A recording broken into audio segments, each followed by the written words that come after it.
Hello everyone! Welcome back to our channel. Ngayong araw na ito, mag-update tayo sa ating mga pinatubo na sari-saring mga halaman. Meron doon halaman gulay, halaman prutas, at saka, syempre, hindi mawawala ang ating ornamental plant. Kaya ali kayo, samahan ninyo ako. Tapos, uunahin muna natin dito sa rooftop garden. Unahin natin na i-update o bisitahin ang ating mga prutas na namumunga at saka mga gulay din na pinatubo ko dito. Kumustahin na rin natin mga ornamental plants natin na maselan sana sa ulan, pero kahit na umuulan, nakakasurvive pa rin sila. Tara, umpisan na natin. Unahin natin itong pineapple na nakapaso. Alam niyo ba itong pineapple na ito? Ito yung corona, yung aming pineapple nung nakaraan bagong taon. Trinay ko siyang itanim. Ayan, nabuhay naman siya at ganyan na siyang kalaki ngayon. Oh. Ang hahaba na yung kanyang mga dahon. Ayan. Kaya, sana magbunga yan. At isunod naman natin itong ating luya. Ayan, native na luya natin itong nandirito. Ang lulusog na nila. Tapos, ito naman yung ating tanlad. Hindi ko na naalisan ng mga tuyong dahon. Pero ayan, malusog pa rin siya. Pwede nang kumuha dyan ng pangtinola. Ating okra, ayan, itinanim natin ito mula sa seeds. Ayan. Tapos, ito yung ating ampalaya na native o kaya ampalayang ligaw kung tawagin sa amin. Ayun, hanggang doon siya sa itaas ng net. Kasi nakanet yung ating garden dito sa third floor. Gawa nung masusunog sila pag hindi sila nakanet. Ito naman ang aking mga succulents. Marami pa rin sa kanila ang nag-survive. Ayan. Itong mga ito, ibig sabihin lang, matitibay sila sa ulan. Kasi, gawa-gawa ko lang yung bubong nito. Ayan sila. So, itong mga klase ng succulents na to, sila yung matitibay. Yan, mga hawortia, sila din naman family ng succulents, di ba? Itong forever rich natin na red, oh. Nag-thrive siya dito. Itong puno ng kasoy na ito, ayan, nag-thrive siya o nag-survive. Tapos, ayan naman yung ating himbabao o kaya alokon. Yan. Natatanaw natin dito yung under renovation na bahay ng aming kapitan. Ayan. Tapos, yan. Dito lang tayo muna. Itong bubong dito, bubong na ito talagang nagmamakaawa na ata. Gusto na niya talagang palitan. Kaya itong ating mga mother plant ng Hoyas dito ay halos malusaw na sila lahat. Dahil wala nang nagsisilong sa kanila, wala nang protection sa araw kung matindi ang araw.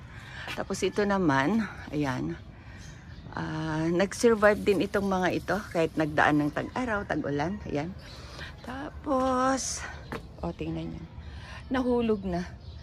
Kasi naluma na yung paso. Tapos dito tayo. Ayun, tinaniman nila kay ng sitaw. Itong puno ng kalachuchi na malaki. Tumutubo na din. Tapos dito tayo. Ayan. At, ayan. Ito yung ating pond. At may tilapia dyan. Hindi lang sila nakilos kasi ayan, nagtatago sila sa akin. Akala nila huhuliin ko sila. Tapos, ito naman yung ating kalamansi dito sa third floor garden natin. Napitas na namin karamihan. Ayun, meron pa naman mangilan-ngilan na kanyang bunga. Ito. Yan. Pwede na rin silang kuhanin o kasi pahinog na. Yan. Marami pa rin siyang bunga. Nagtatago nga lang yung iba. Ito pa. Kailangan na natin i-propagate itong side na ito kasi wala na akong madaanan. Tapos ito naman yung ating ube. Tumubo. Yan yung ating ube.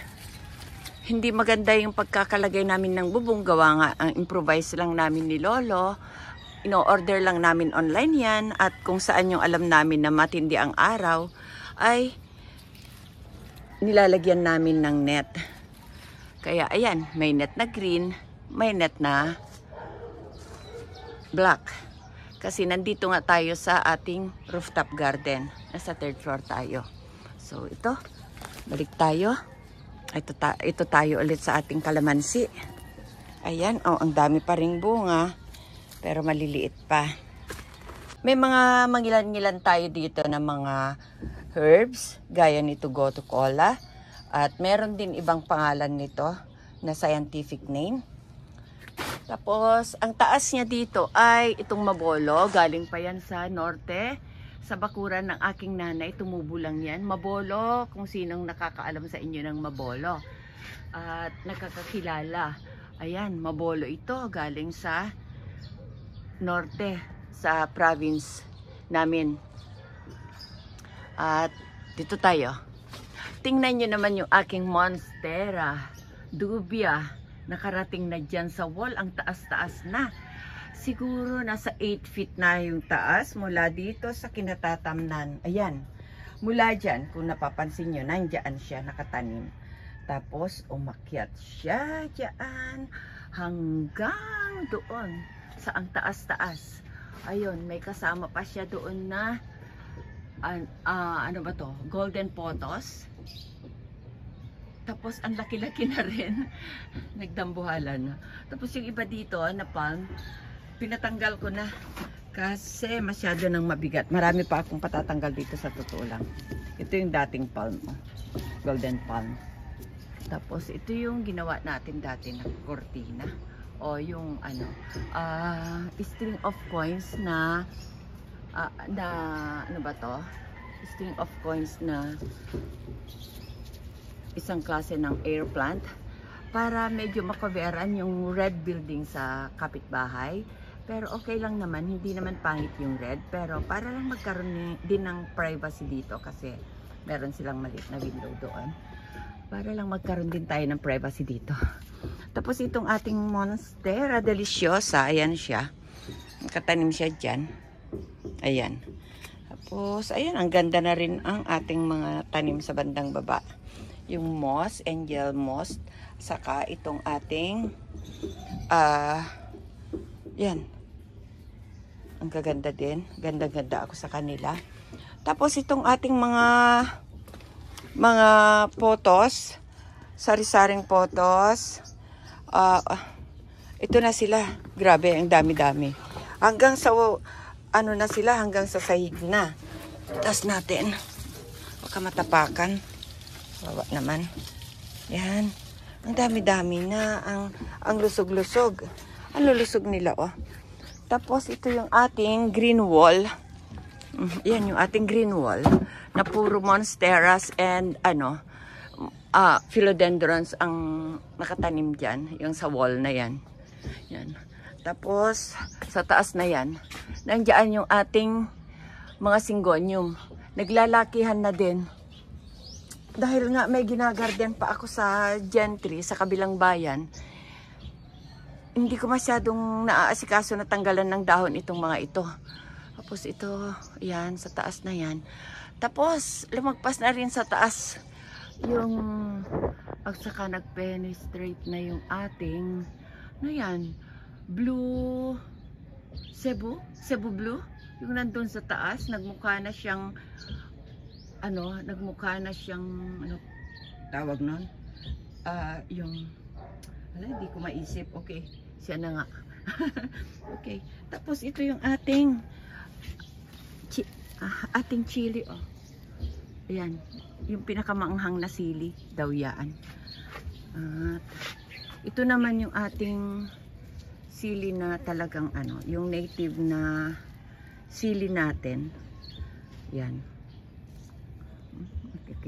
Nakikita ba ng aking camera yan? Nakaka-capture niya ba yan? Tapos, nag-ano na tong ating tarragon. Naglanta. Ayan, ito naman si ating tarragon. Ganda-ganda. Tapos, kala nyo ba, kahit nasa tuktok tayo, meron tayo ditong, ayan, meron tayo ditong panghalo sa kakanin pag magluto tayo. Ito naman si ating pandan, pangluto sa kakanin. Kaya aakyat lang para kumuha dito. Meron na tayo agad. Tapos, ayan, Meron din tayo ditong gabi na panglaing. Yan.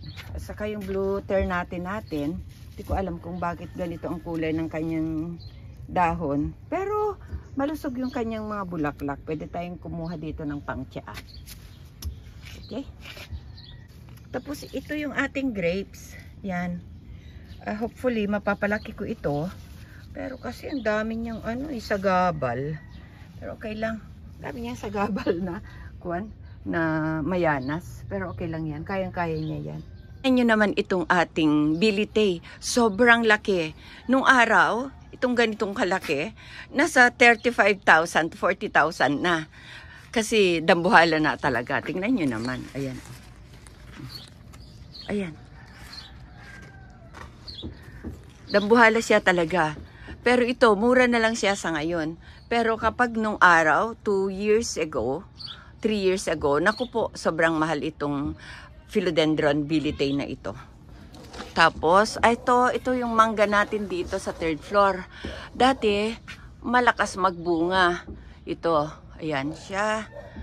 Pero, ayun, ito kasi, meron building na mataas dito sa tabi namin na kumakailan lang itinayo. Kaya hindi na siya nakakapamunga kasi hindi na masyado naaarawan. Yun ang dahilan. Kaya, ayan. Tapos, may mga golden coconut tayo dito. Ayan, malalaki na sila. Yan siya, yung puno. May mga hoyas din at saka bromeliads. Saka philodendron sa kanyang puno. Ayan.